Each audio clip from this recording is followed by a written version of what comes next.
शमूएल की दूसरी पुस्तक अध्याय 20 वचन 1 से 26। शेबा का विद्रोह। वहाँ संयोग से शेबा नामक एक बिन्यामीनी था। वह ओछा पुरुष बिक्री का पुत्र था। वह नरसिंगा फूंक कर कहने लगा, दाऊद में हमारा कुछ अंश नहीं और न ईशे के पुत्र में हमारा कोई भाग है। हे इज़राइलियों, अपने अपने डेरे को चले जाओ। इसलिए सब इज़राइली पुरुष दाऊद के पीछे चलना छोड़कर बिक्री के पुत्र शेबा के पीछे हो लिए। परंतु सब यहूदी पुरुष यरदन से यरूशलेम तक अपने राजा के संग लगे रहे। तब दाऊद यरूशलेम को अपने भवन में आया और राजा ने उन 10 रखैलियों को, जिन्हें वह भवन की चौकसी करने को छोड़ गया था, अलग एक घर में रखा और उनका पालन पोषण करता रहा, परंतु उनसे सहवास न किया।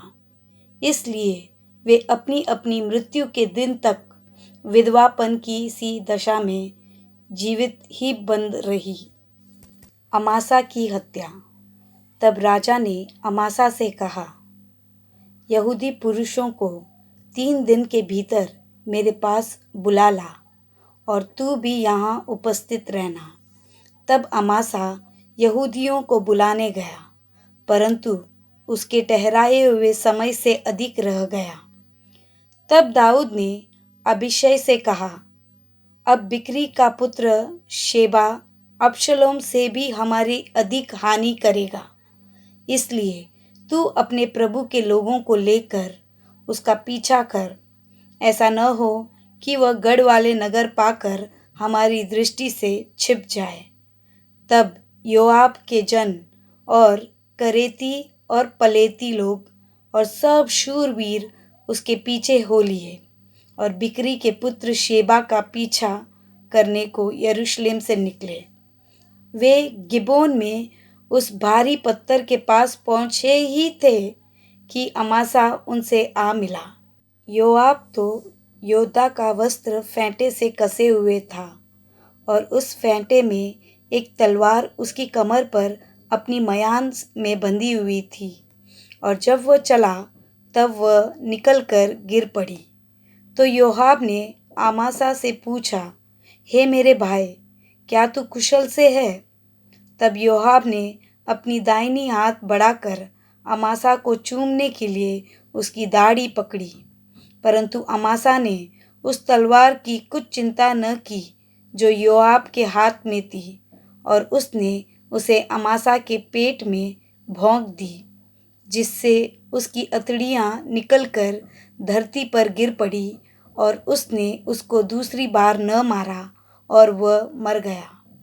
तब योआब और उसका भाई अबीशै बिक्री के पुत्र शेबा का पीछा करने को चले, और उसके पास योआब का एक जवान खड़ा होकर कहने लगा, जो कोई योआब के पक्ष में और दाऊद की ओर का हो, वह योआब के पीछे हो ले। अमासा सड़क के मध्य अपने लहू में लौट रहा था। जब उस मनुष्य ने देखा कि सब लोग खड़े हो गए हैं, तब अमासा को सड़क पर से मैदान में उठा ले गया, क्योंकि देखा कि जितने उसके पास आते हैं वे खड़े हो जाते हैं। तब उसने उसके ऊपर एक कपड़ा डाल दिया। उसके सड़क पर से सरकाए जाने पर सब लोग बिक्री के पुत्र शेबा का पीछा करने को योआब के पीछे हो लिए। शेबा की मृत्यु। शेबा सब इज़राइली गोत्रों में होकर आबेल और बेतमाका और बेरियों के देश तक पहुंचा, और वे भी इकट्ठा होकर उसके पीछे हो लिए। तब योआब के जनों ने उसको बेतमाका के आबेल में घेर लिया और नगर के सामने एक टीला खड़ा किया कि वह शहरपनाह से सट गया, और योआब के संग के सब लोग शहरपनाह को गिराने के लिए धक्का देने लगे। तब एक बुद्धिमानी स्त्री ने नगर में से पुकारा, सुनो सुनो, योआब से कहो कि यहाँ आए ताकि मैं उससे कुछ बातें करूं। जब योआब उसके निकट गया तब स्त्री ने पूछा, क्या तू योआब है? उसने कहा, हाँ, मैं वही हूँ। फिर उसने उससे कहा, अपनी दासी के वचन सुन। उसने कहा, मैं सुन रहा हूँ। वह कहने लगी, प्राचीन काल में लोग कहा करते थे, आबेल में पूछा जाए, और इस रीति झगड़े को निपटा देते थे। मैं तो मेल मिलाप वाले और विश्वास योग्य इस्राएलियों में से हूँ, परंतु तू एक प्रधान नगर नष्ट करने को यत्न करता है। तू यहोवा के भाग को क्यों निगल जाएगा? योआब ने उत्तर देकर कहा, यह मुझसे दूर कि मैं निगल जाऊं या नष्ट करूं। बात ऐसी नहीं है। शेबा नामक एफ्रेम का पहाड़ी देश का एक पुरुष जो बिक्री का पुत्र है, उसने दाऊद राजा के विरुद्ध हाथ उठाया है। अतः तुम लोग केवल उसी को सौंप दो, तब मैं नगर को छोड़कर चला जाऊंगा। स्त्री ने योआब से कहा, उसका सिर शहरपनाह पर से तेरे पास फेंक दिया जाएगा। तब स्त्री अपनी बुद्धिमानी से सब लोगों के पास गई।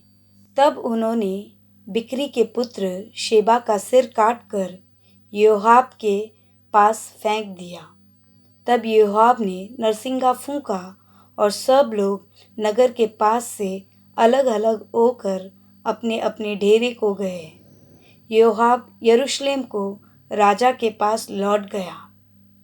योआब तो समस्त इज़राइली सेना के ऊपर प्रधान रहा और यहोयादा का पुत्र बनाया करेतियों और पलेतियों के ऊपर था, और अदोराम बेगारों के ऊपर था, और अहीलूद का पुत्र यहोशापात इतिहास का लेखक था, और शवा मंत्री था, और सदोक और एब्यातार याजक थे, और याईरी ईरा भी दाऊद का एक मंत्री था।